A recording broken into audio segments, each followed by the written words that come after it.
안녕하세요. 갈릴교회 김혜경 목사입니다. 행하는 그리스도인 5번째 시간입니다. 지난 시간에는 복음과 사명자 행전의 그 연결고리로 요한복음 21장 1절부터 6절까지 말씀을 함께 살펴보았습니다. 요한복음 21장 말씀을 통하여서 우리가 이루어야 할 실천 덕목은 첫 번째로는 디베리아 호수를 이야기하면서 사명자는 자기 삶의 현장이 욕망의 바다임을 자각해야 한다라는 이야기를 했습니다. 그리고 또 베드로의 이야기, 또 제자들의 모습을 통하여서 사명자는 자신이 누군가를 어디로 이끌고 있는지, 또 누군가를 왜 따라가고 있는지 항상 자문해야 한다라는 이야기를 했죠. 세 번째로는 사명자는 현재형으로 임해 계시는 주님에 대해서 항상 깨어 있어야 한다라는 말씀을 드렸습니다. 또 그리고 네 번째로는 예수님께서 제자들을 파이디아라는 단어를 쓰셔서 얘들아라고 부르시는 것을 통하여서 사명자는 주님 앞에서 낮고 낮은 어린아이의 마음이어야 한다라는 이야기를 했고요.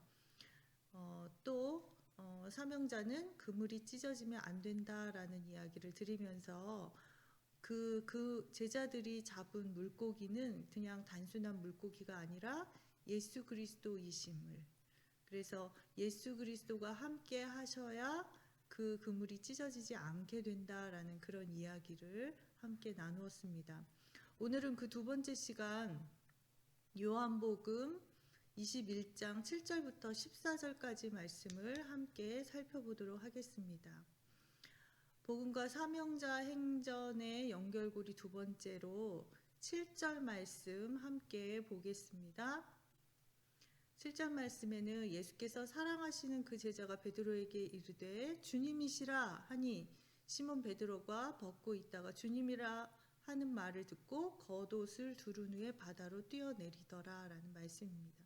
이 말씀을 통하여서 우리가 배워야 할 것은 사명자는 예의의 사람이어야 한다는 것입니다. 예의 있는 사람이어야 한다는 것이죠. 베드로는 우리가 다 잘 아는 것처럼 굉장히 성격이 급한 사람이었습니다. 그럼에도 불구하고 요한이 주님이시다 이렇게 소리를 지르니까 그 급한 순간에도 그물질할 때 그들이 벗어두었던 겉옷을 찾아서 다시 입은 후에 바다로 뛰어내려서 주님 있는 곳으로 갔다라는 것이죠. 당시 이스라엘 사람들이 입었던 옷은 위에 그 어깨에서부터 발목까지 오는 긴 겉옷을 입고 있었잖아요. 그 발목까지 오는 겉옷을 입고 베드로가 물속에 뛰어들어서 움직였을 때 훨씬 더 불편함에도 불구하고 그렇게 겉옷을 찾아 입고서 예수님에게로 갔다라는 것이죠. 이러한 모습은 평소에 급한 성격을 가지고 있었던 베드로답지 않은 그러한 모습으로 우리가 볼 수 있습니다. 그런데 이와 같은 베드로의 행동은 주님을 연상시키기도 합니다. 요한복음 13장 말씀에 보면 예수님께서 제자들과 함께 마지막으로 식사를 나누시면서 제자들의 발을 씻겨주시죠. 그런데 그때 보면 예수님께서 대야에 물을 떠서 제자들의 발을 씻으시고 그 두르신 수건으로 닦기를 시작하였다라고 5절에 말씀하면서 12절에는 이렇게 우리에게 전하고 있습니다. 그들의 발을 씻으신 후에 옷을 입으시고 다시 앉아 그들에게 이르시되 내가 너희에게 행한 것을 너희가 아느냐 이렇게 말씀하고 계세요. 그러니까 발을 씻으신 후에 옷을 입으시고 이렇게 기록하고 있다라는 사실이죠. 예수님께서는 제자들과 함께 최후의 만찬을 같이 나누시면서 겉옷을 벗고 발을 씻기시고 다시 겉옷을 입으셨어요. 생각해 보세요. 발을 씻기기 위해서 옷을 벗으셨죠. 그리고 12명의 제자들의 발을 모두 다 씻기시고 훨씬 더 힘들고 아마 더우셨을 텐데도 그럼에도 불구하고 씻기고 난 후에 예수님께서 옷을 다시 챙겨 입으셨다라는 것이죠. 왜 그렇게 하셨을까? 옷을 다시 입으시고 예수님께서 마지막으로 남기신 유언의 말씀을 그들에게 하신 거예요. 그런데 그렇게 하실 때 그냥 아무렇게나 하신 것이 아니고 옷을 다시 입으셨다라는 것은 제자들 앞에서 주님께서 먼저 예의를 갖추셨다라는 것을 우리가 이 사실을 통해서 알 수 있습니다. 베드로도 그 주님을 기억하면서 주님에 대한 예의를 다 하려고 한 것입니다. 우리가 삼위일체 하나님과의 관계를 맺고 살아가는 사람들이 그리스도인들인데 이 하나님과 우리의 관계는 예의의 관계라고 말씀드릴 수 있습니다. 우리가 먼저 예의를 지켜서가 아니라 하나님께서 정말 보잘것없는 하찮은 우리에게 먼저 예의를 다 해주셨기 때문에 우리도 주님께, 하나님께, 예수님께 예의를 다해야 한다라는 것입니다. 하나님께서 도대체 무슨 예의를 지키셨나? 죄인인 우리를 위해서 독생자를 십자가의 제물로 삼으신 것, 그 자체가 우리를 향한 예의라는 것이죠. 그렇기 때문에 사명자는 반드시 예의의 사람이어야 합니다. 여기서 예의의 사람이라 함은 두 가지 의미가 있습니다. 첫 번째는 하나님에 대한 예의의 사람이어야 한다라는 겁니다. 최고의 예를 갖춘다는 것은 이러한 의미를 지니고 있습니다. 나는 없어지고 상대만 높이는 것, 그것이 바로 예를 갖추는 것이죠. 그런 의미에서 하나님에 대한 인간의 최대의 예의는 바로 예배인 것입니다. 예배는 인간이 하나님께 예를 갖추어서 경배하는 것이죠. 예배의 동기와 목적이 오직 하나님께만 있기 때문입니다. 또 예배는 나는 죽고 우리 가운데 하나님만 드러나시게 하는 것이 바로 예배인 것이기 때문에 예배는 하나님께 드릴 수 있는, 우리가 드릴 수 있는 최대의 예의인 것이죠. 우리가 그렇게 예배 가운데 나는 죽고 하나님만 드러나시게 하면 우리가 죽고 하나님께서 사심으로 결과적으로 우리가 살게 되는 것입니다. 이것이 곧 예배인 것이죠.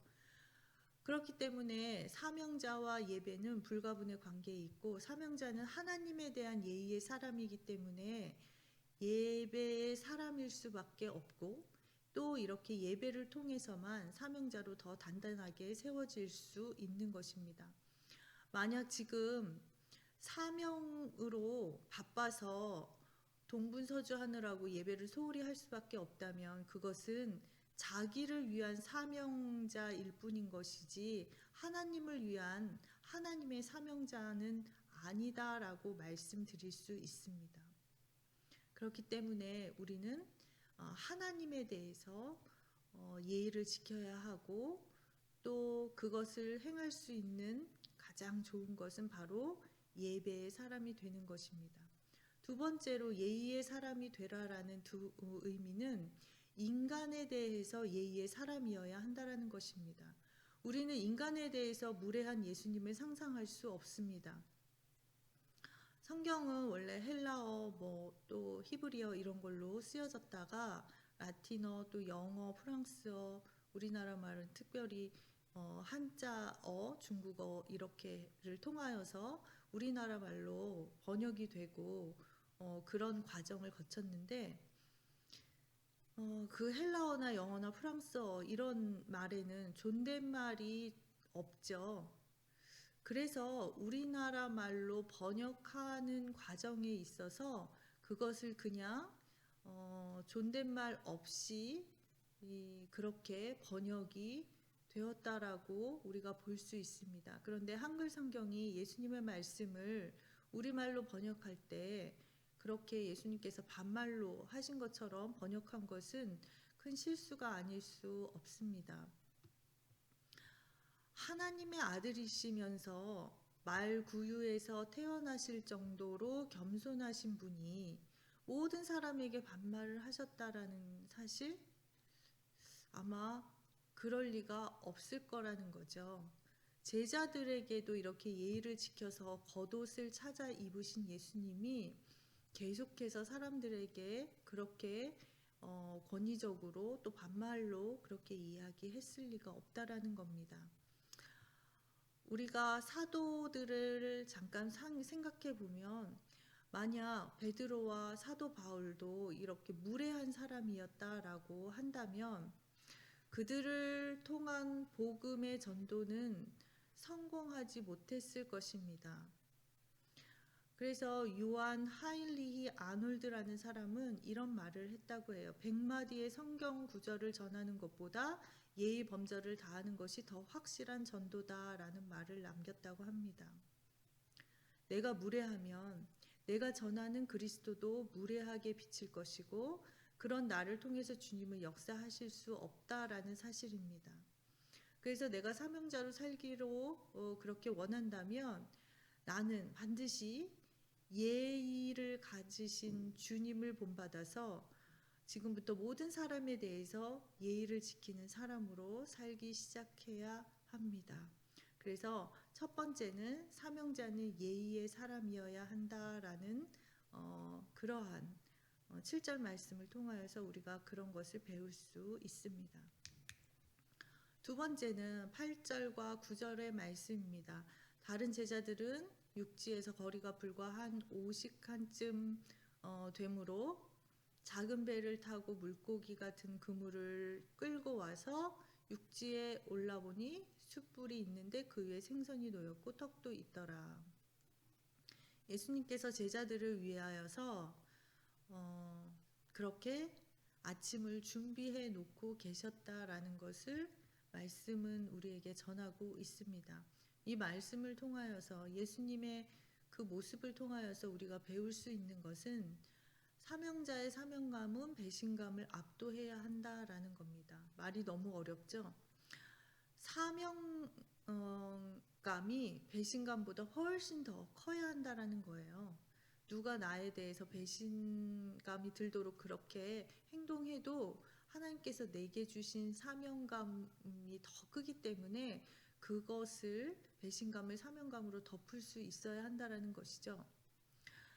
3년 동안 예수님이 제자들에게 쏟은 사랑은 엄청날 것입니다.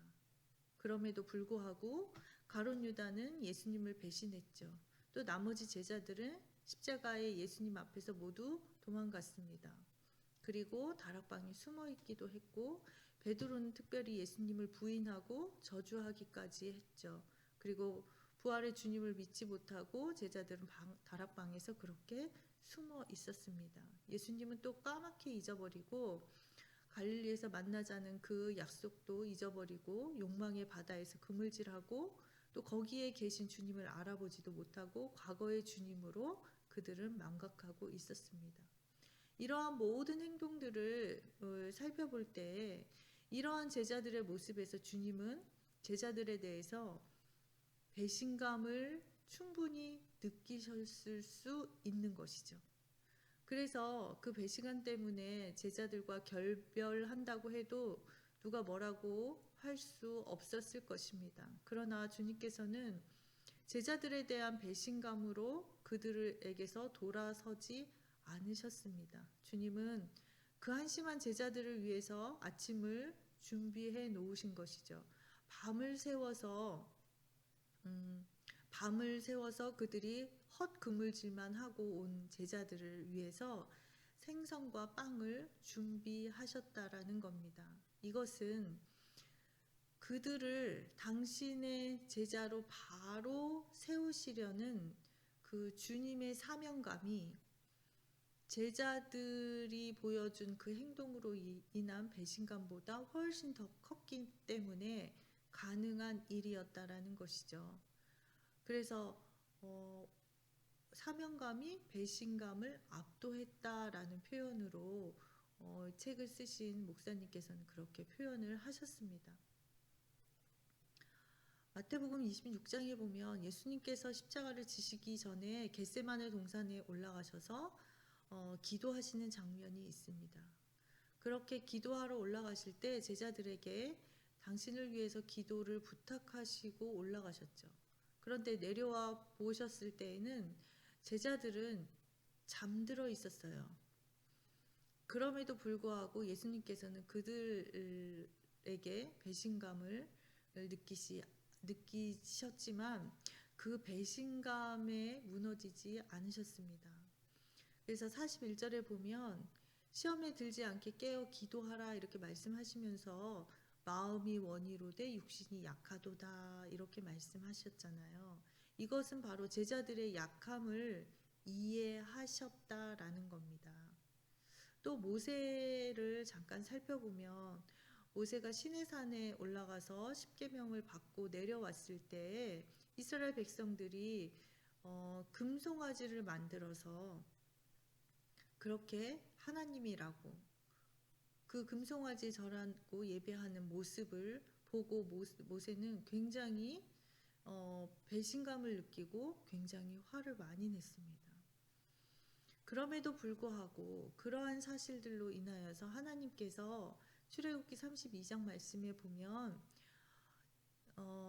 그들을 하나님께서 멸하시겠다 이렇게 이야기하시자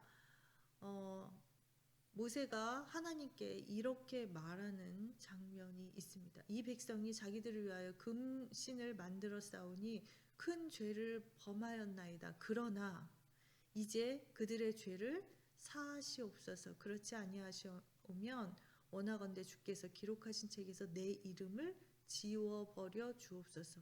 그러니까 자기의 구원의 문제를 걸고서라도 이 백성을 사랑하고 또 자신의 구원을 걸고 이스라엘을 구해야 한다라는 하나님께서 주신 그 사명감이 훨씬 더 컸다라는 것을 우리가 이 사건을 통하여서 알 수 있습니다.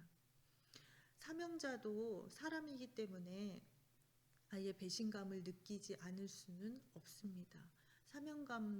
사명자도 배신감을 느낍니다. 그러나 사명자는 주님 안에서 사람에 대한 사명감에 투철한 사람이기 때문에 그 사명감으로 인해서 자신이 받은 배신감에 눌리지 않게 되는 것이죠. 그리고 배신감에 압도당하지 않는 그 사명감을 가져야 하는데 그것은 바로 주님 안에서만 가능한 것입니다. 그래서 두 번째 우리가 가져야 할 마음은 사명자의 사명감은 배신감을 압도해야 한다. 다시 말해서 그 누가 나를 속상하게 하고 또 힘들게 하더라도 주님께서 주신 그 사명감으로 그것들을 모두 덮을 수 있을 만큼의 큰 사명감을 가지고 있어야 한다라는 말씀입니다. 세 번째 우리에게 주시는 말씀은 10절과 11절의 말씀을 통하여서 우리가 또 한 가지 배워야 할 것들을 찾아보고자 합니다. 10절 말씀에 예수께서 이르시되 지금 잡은 생선을 좀 가져오라 하시니 시몬 베드로가 올라가서 그물을 육지에 끌어올리니 가득히 찬 물고기가 153마리라. 이같이 많으나 그물이 찢어지지 아니하였더라. 이 말씀을 통하여서 우리가 알 수 있는 것은 배워야 할 것은 사명자는 주님의 은혜를 날마다 헤아려 보아야 한다라는 사실입니다. 예수님께서 제자들에게 생선을 가져오라라고 말씀하셨습니다. 그런데 이미 말씀드렸다시피 예수님께서는 이미 밤새 그물질을 하고 온 제자들을 위하여서 이미 그들에게 빵과 떡과 생선을 준비하셨죠. 이미 식사는 준비되어 있었습니다. 그런데 왜 예수님께서 물고기를 가져오라라고 하셨을까요? 여기서 가져오라라는 표현은 헬라어로 회로라는 단어를 사용합니다. 그런데 이거는 공개하다라는 뜻을 가지고 있습니다. 다시 말해서 제자들에게 고기가 얼마나 많이 잡혔는지 공개적으로 확인해 봐라라는 말씀인 것이죠. 제자들은 물고기의 수를 직접 세어봤습니다. 그리고 그 물고기가 153마리라는 것을 알게 되었죠. 그렇게 세어봄으로써 주님의 그 크신 은혜를 제자들은 확인할 수 있었고, 그 은혜를 힘입어서 사명자의 삶을 일구어 갈 수 있었던 것입니다. 주님의 말씀에 순종하였을 때, 그렇게 했을 때 그들이 밤새 얻지 못했던 물고기를 많이 주님의 은혜로 얻을 수 있었다라는 것을 그들에게 가르쳐 주신 것이죠. 우리가 이런 말이 있죠. 아는 만큼 보이고 아는 만큼 들린다라는 말이 있습니다. 주님의 은혜를 헤아려 보는 사람이 은혜를 더 크고 더 많이 누릴 수 있게 됩니다. 많은 은혜를 주셔도 주님의 은혜를 그 은혜로 헤아려 보지 않으면 하나님께서 주신 은혜에 둔감해지기 시작하고 결국에는 은혜와는 무관한 사람이 되고 맙니다. 민수기의 말씀을 보면 모세가 가나안에 들어가기 전에 모압 지평에서 이스라엘 백성들을 모두 모아놓고 그가 설교를 하는 장면이 나오죠. 그런데 특별히 민수기 33장의 말씀에 보면 40년 동안 하나님께서 이스라엘 백성에게 베풀어 주신 은혜를 모두 다 일일이 이야기하면서 백성에게 하나님의 은혜를 확인시켜 주는 그러한 장면이 나옵니다. 우리가 잘 아는 것처럼 홍해를 가르시고 또 광야에서 만나와 메추라기를 그렇게 매일매일 주셨고 또 엘림과 르비딤에서의 그 목마름을 해결할 수 있는 그러한 은혜를 주셨다라는 것, 그러한 사실들을 모두 다 나열하게 됩니다. 왜 그렇게 하였을까? 이렇게 하나님의 은혜를 다 일일이 헤아려 보면서 이런 것들을 통해서 모세 자신이 이 땅을 떠난 뒤에도 이스라엘 백성이 그 여호수아를 중심으로 가나안 정복의 그 큰 일을 대업을 완수할 수 있게 해주기 위함이었습니다. 다시 말해서 이렇게 우리에게 은혜를 주시고 우리를 인도하신 하나님, 그 은혜를 계속 생각할 때 하게 함으로써 앞으로도 이렇게 하나님의 은혜를 너희들이 생각하고 그것을 힘입어서 앞으로 이루어 나갈 일도 주님을 의지하여서 그렇게 해 나가기를 바라는 것이죠. 모세만 그렇게 했느냐? 세월이 흐른 뒤에 여호수아도 그렇게 했습니다. 여호수아 12장 7절부터 24절까지의 말씀을 보면 가나안에서 정복한 왕들을 모두 헤아려 보는 그러한 이야기를 여호수아가 이스라엘 백성 앞에서 하는 장면이 나옵니다. 특별히 여호수아 13장 1절 말씀에는 여호수아가 나이가 많아 늙음에 여호와께서 그에게 이르시되 너는 나이가 많이 늙었고 얻을 땅이 매우 많이 남아 있도다. 그러니까 여호수아는 이미 나이가 많이 들었지만 정복해야 할 땅은 아직도 많이 남아 있었던 것이죠. 그렇기 때문에 자기가 죽어서도 그러한 일을 해야 하는 이스라엘 백성에게 하나님의 은혜를 공개적으로 그렇게 알려주고 헤아려 보고 은혜를 세워봄으로 자신이 떠난 뒤에도 이 땅에 남은 이스라엘 백성이 가나안 정복을 완수할 수 있도록 그렇게 해준 것입니다. 찬송가 429장에 보면 받은 복을 세어보아라 라는 찬양이 있죠. 받은 복을 세어보아라 주의 크신 복을 내가 알리라. 하나님의 은혜를 헤아려 보는 사람만이 그 은혜를 더 크게 누릴 수 있습니다. 그리고 또 그 은혜를 힘입어서 어떤 역경과 고난 속에서도 사명자의 삶을 완수할 수 있게 되는 것입니다. 오늘 세 번째 우리가 배워야 할 자세는 사명자는 주님의 은혜를 날마다 헤아려 보아야 한다라는 것입니다. 네 번째는 12절의 말씀을 통하여서 우리가 한번 알아보도록 하겠습니다. 12절 말씀입니다. 예수께서 이르시되 와서 조반을 먹으라 하시니 제자들이 주님이신 줄 아는 고로 당신이 누구냐 감히 묻는 자가 없더라. 이 말씀을 통하여서 우리가 알 수 있는 것은 사명자의 모든 질문은 주님 안에서 해소된다라는 사실입니다. 좀 막연하고 생소하시겠지만 이제 설명을 들으시면 이게 그런 말이구나 아실 수 있을 거예요.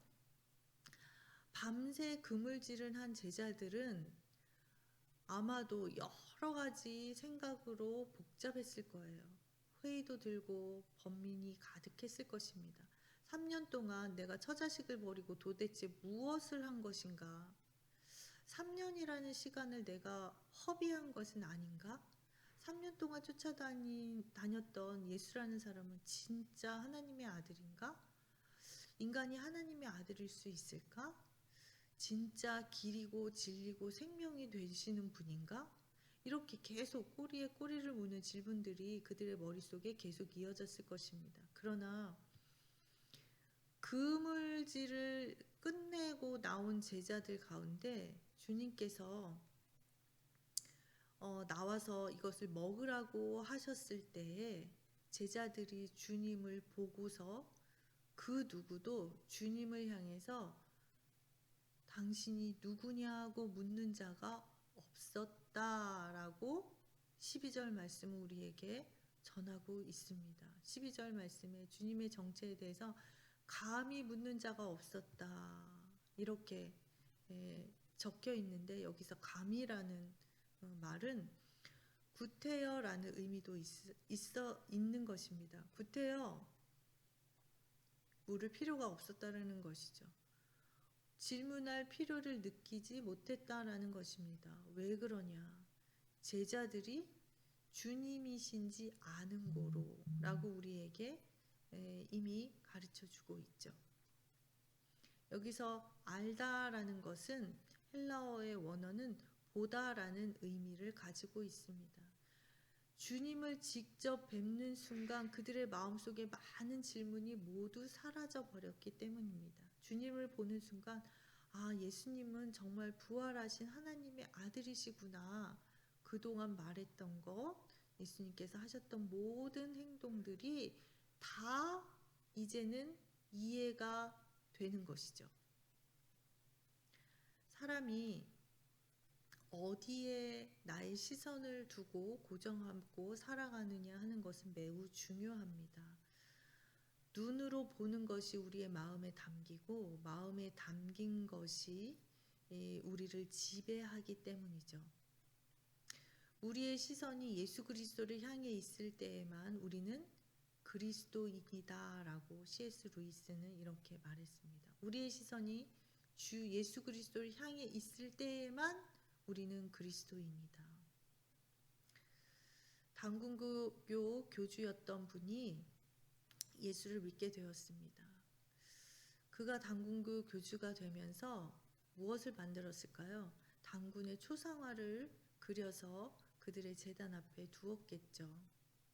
그리고 그가 이후에 예수를 믿게 된 이후에 그것을 없애야 되는데 그것을 스스로 만든 것에도 불구하고 자기 손으로 없애지 못했다라는 거예요. 왜냐하면 매일매일 그 당군의 초상화를 보면서 그것에 압도되어서 그것에 지배되어서 그렇게 살아갔기 때문에 그것을 자기 손으로 없애지 못하고 결국 교회 목사님이 가셔서 그것을 치우시고 불에 태웠는데 그것이 다 탈 때까지 굉장히 두려워했다라는 사실을 우리가 기억하면 우리의 마음에 무엇을 담고 살아가느냐, 우리의 시선을 어디에 고정하느냐가 얼마나 중요한지 깨달을 수 있을 것입니다. 모든 것이 변하는 세상에 시선을 우리가 두고 그것들에게 시선을 빼앗기면 거기서는 답을 찾을 수 없습니다. 왜냐하면 항상 변하기 때문에. 그러나 길과 진리와 생명이 되신 그리스도 안에서 우리의 답을 찾게 되면 우리의 모든 질문이 그 안에서 답을 얻게 되는 것입니다. 그리스도께서 모든 질문에 대한 해답이시기 때문인 것이죠. 사도 바울은 다메섹에서 예수님을 만났죠. 그리고 그 음성으로 만난 예수님께 당신이 누구냐고 물었을 때에 예수님께서 내가 핍박하는 예수다라고 말씀하셨습니다. 사도 바울은 그 대답을 기점으로 그의 시선을 주님께 온전히 고정하게 되었고, 동시에 그 안에 있던 모든 질문이 해소되었습니다. 우리에게 말씀 묵상과 기도 생활 같은 그 경건의 훈련이 필요한 이유가 바로 여기에 있습니다. 말씀 묵상과 기도 생활을 통해서 우리의 시선을 주님께 고정할 수 있기 때문인 것이죠. 우리의 시선이 주님께 고정될 때에 우리는 이 세상에서 제기되는 모든 질문들을 초월하여서 참된 그리스도인, 또 참된 사명자로 이 땅을 살아갈 수 있게 되는 것입니다. 내가 왜 이런 자리에 있어야 하나? 내가 왜 이런 일까지 굳이 해야 하나? 내가 왜 이런 사람들과 함께 있어야 하나? 내가 왜 이런 불이익을 당해야 하나? 이 질문에 대한 답은 단 하나입니다. 그것은 바로 그것이 주님의 뜻이기 때문입니다. 주님 안에서만 모든 질문은 해소될 수 있고, 또 하찮게 보이는 우리의 모든 삶은, 모든 일은 절대적인 의미를 지니게 됩니다. 그래서 우리가 주님께 시선을 고정시키는 그 삶의 중요성은 아무리 강조해도 지나치지 않은 것이죠. 네 번째, 우리가 말씀을 통해서 얻을 수 있는 것은 사명자의 모든 질문은 주님 안에서 해소된다라는 것입니다. 다시 말하면 우리의 시선을 주님께 고정해야 한다라는 것이죠. 다섯 번째입니다. 13절 말씀인데요. 예수께서 가셔서 떡을 가져다가 그들에게 주시고 생선도 그와 같이 하시니라. 이 말씀을 통하여서 우리가 얻을 수 있는 교훈은 사명자는 물질 이전에 마음을 주어야 한다라는 것입니다. 밤새 그들은 욕망의 그물질만 했죠. 그리고 주님을 까맣게 잊은 제자들을 위해서 아침을 준비하여 주신 주님을 뵈었을 것입니다. 그런 주님을 뵐 때 제자들은 마음에 불편함을 느끼고 양심의 가책을 느꼈을 거예요. 그런 제자들을 안쓰럽게 여기신 주님께서는 당신이 마련하신 생선과 빵을 제자들에게 일일이 나누어 주셨습니다. 그들이 그날 먹은 식사는 단순한 그 생선과 빵이 아니라 주님의 사랑을 먹은 것이죠. 그들은 그 음식을 먹으면서 회개했을 것이고 그들의 마음에 결단했을 것입니다. 진수성찬이 사람의 마음을 움직이는 것은 아닙니다. 억지로 하느냐 아니면 진심으로 상대를 사랑하는 마음으로 하느냐의 차이인 것이죠. 베드로의 이야기를 조금 해볼까요? 성전 미문에 앉은 그 안진뱅이의 손을 잡아서 이끌어준 베드로의 사건을 다 잘 아실 겁니다. 그 사건을 통하여서도 마찬가지입니다. 걷지 못하고 구걸하는 그의 손을 잡은 베드로는 그의 손을 그저 잡아서 일으켜 준 것이 아니라 베드로가 그를 사랑하는 마음을 손에 담아서 그에게 건네준 것이죠. 그래서 그 베드로의 마음이 먼저 그 안진뱅이에게 전해진 것이고요. 그 마음이 전해졌을 때에 예수 그리스도를 향해서 그의 마음이 활짝 열려지게 된 것이고, 주님께서는 그런 사람의 마음을 주님의 통로로 사용하신 것입니다. 그래서 그에게 그러한 기적이 일어나게 된 것이죠. 우리는 사람에게 마음을 주어야 합니다. 마른 떡 한 조각으로도 누군가의 인생을 살릴 수 있고요. 또 누군가의 손을 잡아주는 것만으로도 무너진 그 사람의 인생을 일으켜 세울 수 있기 때문입니다. 또 하나님께서는 그런 사람의 마음을 통하여서 역사하십니다. 그래서 13절의 말씀을 통하여서 우리가 알 수 있는 것은 사명자는 물질 이전에 마음을 주어야 한다라는 겁니다. 예수님께서 제자들에게 밤새 지친 그 제자들에게 그들에게 당신의 마음을 주신 것은 바로 우리가 사람을 대할 때 또 우리가 사명자로 살아갈 때에 배워야 할 그런 자세인 것이죠. 마지막으로 6번째입니다. 14절 말씀인데요. 이것은 예수께서 죽은 자 가운데서 살아나신 후에 세 번째로 제자들에게 나타나신 것이라. 이 말씀을 통하여서 우리가 우리 마음에 지녀야 할 태도는요. 사명자의 믿음의 토대는 부활 신앙이어야 한다라는 것입니다. 사도 요한이 부활이라는 표현을 이렇게 긴 문장으로 표현한 이유는 무엇일까요? 예수께서 부활하신 후에 세 번째로 제자들에게 나타나신 것이다. 이렇게 하면 훨씬 간단한데 예수께서 죽은 자 가운데서 살아나신 후에 이렇게 표현한 것이죠. 사복음서에서 우리는 부활이라는 표현을 찾아볼 수 없습니다. 그러니까 예수님의 사건을 통하여 예수님께서 다시 살아나신 사건을 누구도 부활하셨다라고 표현하지 않았다라는 거예요. 당시 이 부활이라는 단어는 특별한 그러한 상황에서만 사용하는 단어였습니다. 첫 번째로는 절대로 있을 수 없다라는 의미로 부정하기 위한 경우 그러할 때 사용했던 단어고요.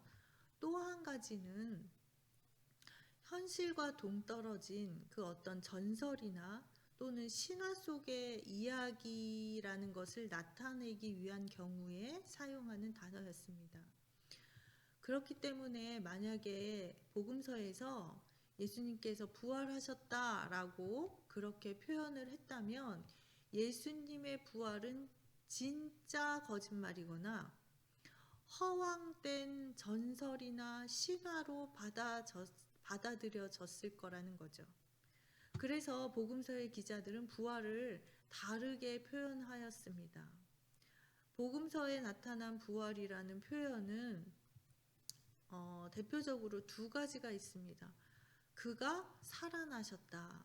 그러니까 마가복음이나 누가복음에 그 예수님이 부활하신 이후에 마리아가 찾아갔을 때 무덤에 갔을 때 천사들이 그에게 하는 말인데요. 마가복음 16장 6절 말씀에는 이렇게 되어 있어요. 그가 살아나셨고 여기 계시지 아니하니라 이렇게 이야기를 하고 또 누가복음에도 그렇게 표현하고 있습니다.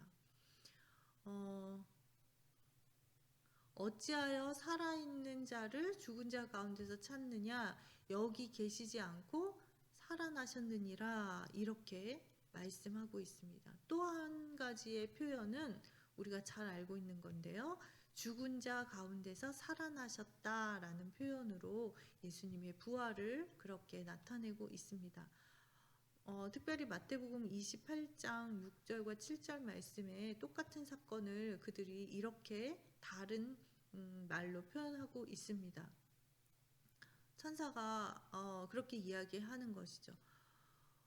그가 말씀하시던 대로 살아나셨느니라 와서 그가 누우셨던 곳을 보라 이렇게 하면서 또 빨리 가서 그의 제자들에게 이르되 그가 죽은 자 가운데서 살아나셨고 이렇게 전하고 있습니다.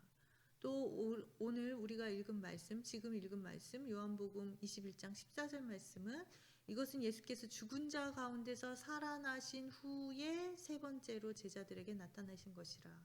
그러니까 죽은 자 가운데서 살아나셨다라는 표현을 쓰고 있죠. 그래서 죽은 자라는 것은 말이 죽은 자지 곧 시체라는 것이죠. 이것은 실제로 일어난 것이다라는 것을 강조하기 위해서 그렇게 죽은 자 가운데서 살아나셨다라고 표현한 것입니다. 죽음이라는 단어나 시체라는 것은 우리가 그 의미를 생각해 볼 때에 정말 모든 것이 끝난 상태라고 볼 수 있죠.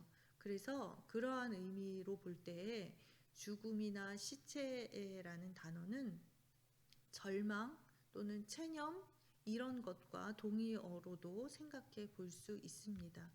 그리스도께서 죽은 자 가운데서 살아나셨다라는 것은 그리스도는 모든 것의 끝남과 절망과 체념을 깨뜨리신 분이다라는 의미를 가지고 있는 거예요.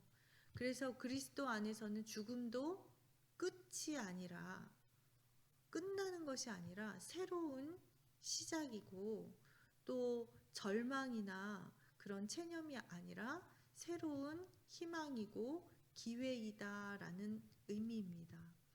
이러한 부활 신앙이 믿음의 토대가 될 때에만 어떠한 절망적인 상황 속에서도 우리는 사명자로 살아갈 수 있게 되는 것이죠.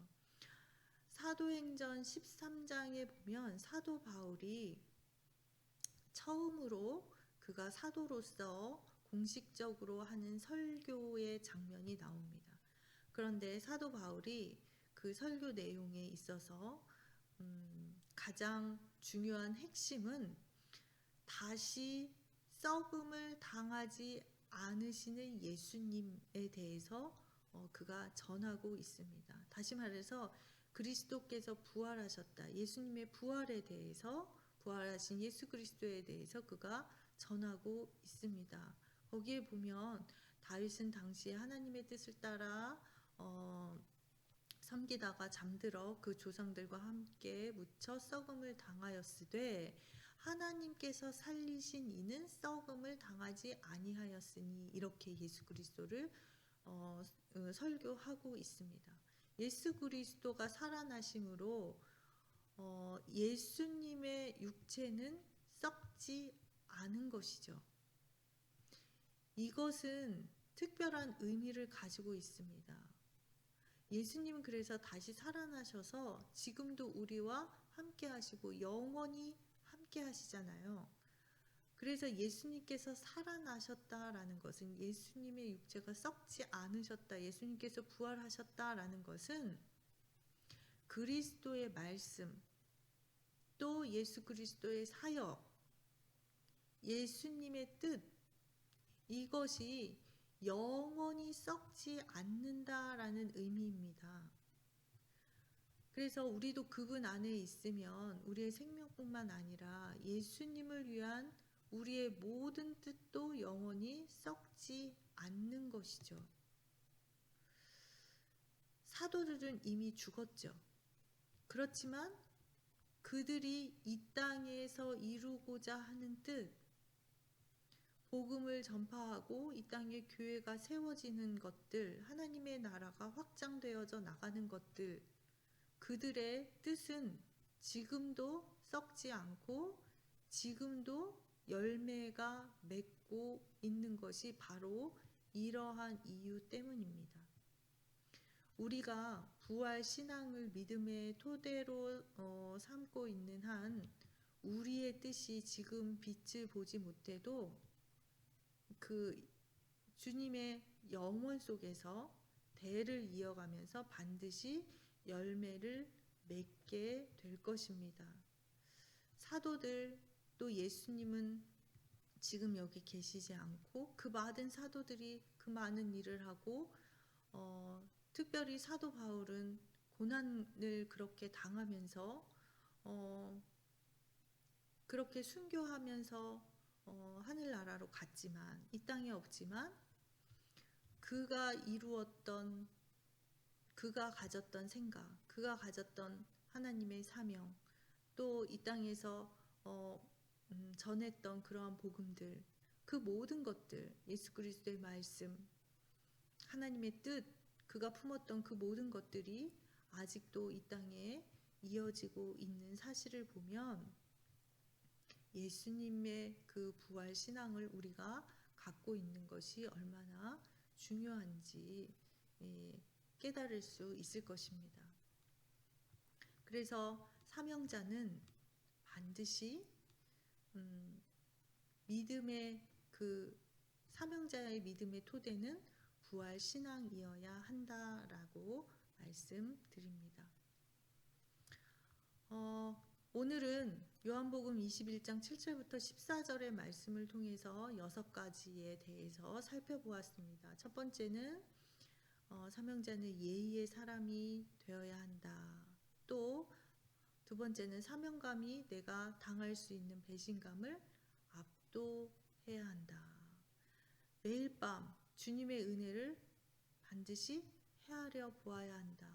나의 시선을 주님께 고정해야 한다. 물질 이전에 사람들에게 마음을 주어야 한다.